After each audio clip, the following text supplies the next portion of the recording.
ಅರಸರುಗಳ ಮೊದಲನೆಯ ಗ್ರಂಥದಿಂದ ವಾಚನ. ಅಧ್ಯಾಯ 19. ಹೋರೇಬ್ ದೇವಗಿರಿಯಲ್ಲಿ ಎಲಿಯನು ಪ್ರವಾದಿಗಳನ್ನೆಲ್ಲ ಕತ್ತಿಯಿಂದ ಸಂಹರಿಸಿದ್ದನು.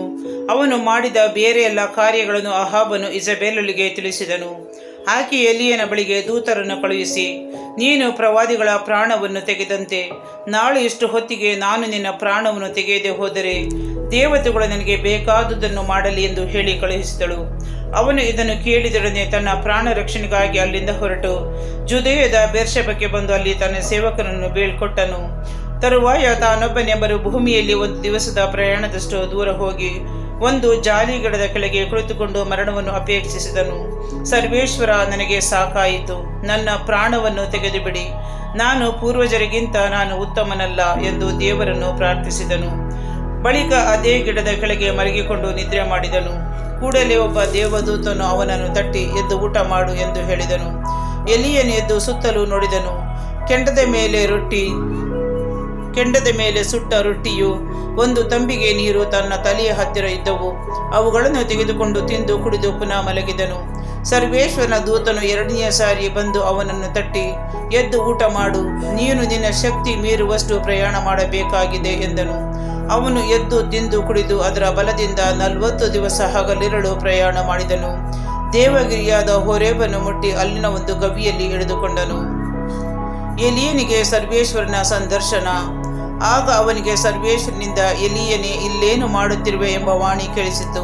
ಅದಕ್ಕೆ ಅವನು, ಸರ್ವಶಕ್ತರಾದ ದೇವರೇ ಸರ್ವೇಶ್ವರ, ಇಸ್ರಾಯೇಲರು ನಿಮ್ಮ ನಿಬಂಧನೆಗಳನ್ನು ಮೀರಿದ್ದಾರೆ, ಬಲಿಪೀಠಗಳನ್ನು ಕೆಡವಿ ಹಾಕಿದ್ದಾರೆ, ಪ್ರವಾದಿಗಳನ್ನು ಕತ್ತಿಯಿಂದ ಸಂಹರಿಸಿದ್ದಾರೆ. ನಾನೊಬ್ಬನೇ ಉಳಿದು ನಿಮ್ಮ ಗೌರವವನ್ನು ಕಾಪಾಡುವುದರಲ್ಲಿ ಆಸಕ್ತನಾಗಿದ್ದೆನು, ಆದರೆ ಅವರು ನನ್ನ ಪ್ರಾಣವನ್ನು ತೆಗೆಯಬೇಕೆಂದಿದ್ದಾರೆ ಎಂದು ಉತ್ತರ ಕೊಟ್ಟನು. ಆಗ ಇನ್ನೊಮ್ಮೆ, ನೀನು ಹೊರಗೆ ಬಂದು ಬೆಟ್ಟದ ಮೇಲೆ ಸರ್ವೇಶ್ವರ ಮುಂದೆ ನಿಲ್ಲು ಎಂದು ವಾಣಿಯಾಯಿತು. ಆಹಾ, ಸರ್ವೇಶ್ವರ ಅಲ್ಲೇ ಹಾದು ಹೋದರು. ಅವರ ಮುಂದೆ ಪರ್ವತಗಳನ್ನು ಭೇದಿಸಿ ಬಂಡೆಗಳನ್ನು ಪುಡಿ ಪುಡಿ ಮಾಡುವಂಥ ದೊಡ್ಡ ಬಿರುಗಾಳಿ ಬೀಸಿತು. ಸರ್ವೇಶ್ವರ ಅದರಲ್ಲಿ ಇರಲಿಲ್ಲ. ತರುವಾಯ ಭೂಕಂಪ ಉಂಟಾಯಿತು, ಅದರಲ್ಲೂ ಅವರಿರಲಿಲ್ಲ. ಭೂಕಂಪವಾದ ನಂತರ ಸಿಡಿಲು ಉಂಟಾಯಿತು, ಅದರಲ್ಲಿಯೂ ಸರ್ವೇಶ್ವರ ಇರಲಿಲ್ಲ. ಕಡೆಗೊಂದು ಮೆಲುಧ್ವನಿ. ಅದು ಕೇಳಿದ ಕೂಡಲೇ ಎಲಿಯನು ತನ್ನ ಕಂಬಳಿಯಿಂದ ಮುಖವನ್ನು ಮುಚ್ಚಿಕೊಂಡು ಹೋಗಿ ಗವಿಯ ದ್ವಾರದಲ್ಲಿ ನಿಂತನು. ಆಗ, ಎಲಿಯನೇ, ನೀನು ಇಲ್ಲೇನು ಮಾಡುತ್ತಿರುವೆ ಎಂಬ ವಾಣಿ ಕೇಳಿಸಿತು. ಅದಕ್ಕೆ ಅವನು, ಸೇನಾಧೀಶ್ವರರಾದ ಸರ್ವೇಶ್ವರ, ಇಸ್ರಾಯೇಲರು ನಿಮ್ಮ ನಿಬಂಧನೆಗಳನ್ನು ಮೀರಿದ್ದಾರೆ, ಬಲಿಪೀಠಗಳನ್ನು ಕೆಡವಿ ಹಾಕಿದ್ದಾರೆ, ಪ್ರವಾದಿಗಳನ್ನು ಕತ್ತಿಯಿಂದ ಸಂಹರಿಸಿದ್ದಾರೆ. ನಾನೊಬ್ಬನೇ ಉಳಿದು ನಿಮ್ಮ ಗೌರವವನ್ನು ಕಾಪಾಡುವುದರಲ್ಲಿ ಆಸಕ್ತನಾಗಿದ್ದೆನು, ಆದರೆ ಅವರು ನನ್ನ ಪ್ರಾಣವನ್ನು ತೆಗೆಯಬೇಕೆಂದಿದ್ದಾರೆ ಎಂದು ಉತ್ತರ ಕೊಟ್ಟನು. ಆಗ ಸರ್ವೇಶ್ವರ, ನೀನು ಬಂದ ದಾರಿಯಲ್ಲೇ ಹಿಂತಿರುಗಿ ದಮಸ್ಕದ ಮರುಭೂಮಿಗೆ ಹೋಗು.